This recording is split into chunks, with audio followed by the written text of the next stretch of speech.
Okay, in this next lesson, we are going to look at using a high pass filter to make our drops sound a little bit bigger. So the first thing we're going to do is we're just going to select our baseline track, and we're going to drag an auto filter onto that track.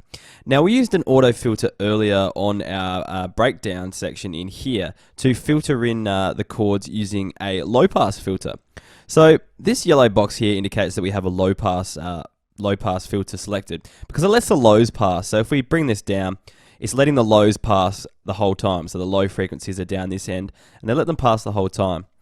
In this instance, we want to use a high pass filter. So if we click on this one here, if I turn this frequency down, you can see it's letting the highs pass at all times and filtering out the lows. So this is what we call a high pass filter.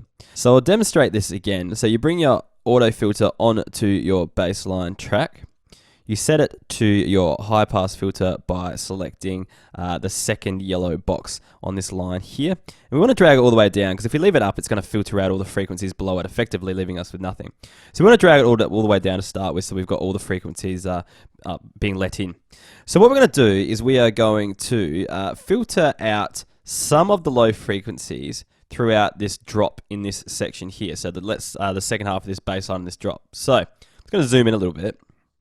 And I'm going to make sure I've got the frequency clicked on, so the automation lane in the track is present on the frequency.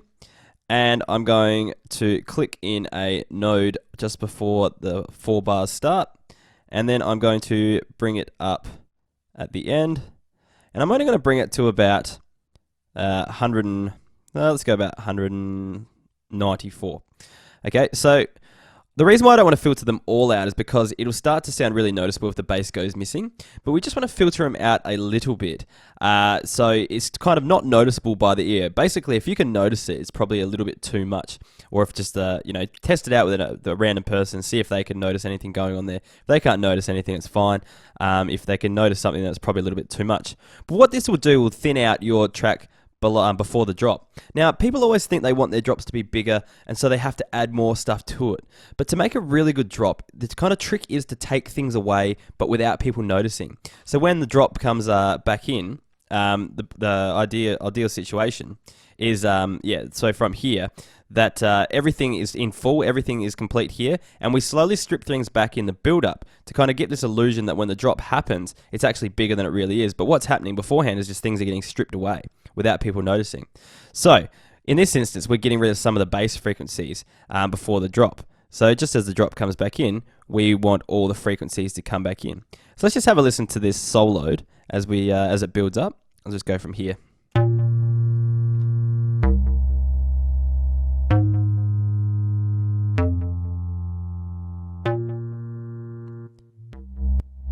So as you can hear, as this builds up, the bass starts to get a bit tinnier, and it just thins out the track. So when the drop comes in, it sounds a lot bigger.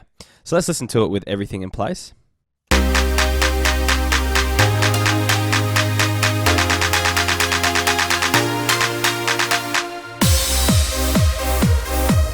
So the drop sounds a lot bigger because the bass goes missing. Now we can do this with our chord tracks if we like as well. So we can thin out some of the bass frequencies in the chord. Even though there's not a lot of bass frequencies in there, we could still use it to thin it out a little bit. So I'm going to do the same thing. Drag an auto filter onto this track. I'm going to make sure I've got high pass filter selected. I'm going to turn the frequency knob all the way down so it filters, lets everything in to start off with. And over 4 bars, again making sure I've got the frequency knob selected. Over 4 bars, I'm going to filter out some of the bass frequencies. Now we can go a bit higher with the synth because there's not a lot of bass frequencies in there to start with. So we can probably come up to about 300 hertz. And what I'm going to do is I'm going to just left click, click and drag, and hover over the automation lane, and I'm going to copy the envelope. Because then, if I drag an auto filter onto this track, set it to high pass, turn it down, I can simply just paste the automation back onto this track without having to draw it in each time. So I'll repeat that again on the next track. Auto filter on. Let's change it to a high pass. Drag the frequency down, making sure we got the frequency selected in the automation lane just by clicking on it. And press paste again. And we'll do the last one here. high pass filter, frequency down, paste the envelope on, and then we have all of our synth tracks with the bass frequencies just filtering out slightly to make our drops sound bigger. Let's have a listen to it.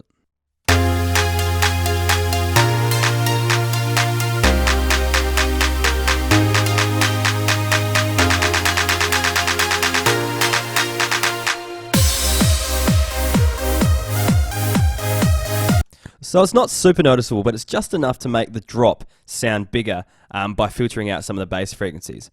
What I'm going to do now is go through and I'm going to just apply it to my second drop, and then then we'll come back and have a look at it in full. Okay, so here's what the finished product should look like. We have our synth, so our chords, and our bass line being filtered out in the first drop, or sorry, the first build up to the drop, and the same thing happening through all the tracks in our second build up to the second drop. So if you employ this technique to your composition, it will give the illusion that your drop is actually getting a lot bigger, but really it's just taking something away from the build up to make the drop seem bigger. Now over the next few lessons we're going to look at some different ways to make our drops seem bigger. So that'll be done through not only some creative production techniques, but also some mixing techniques as well. So stay tuned for those videos.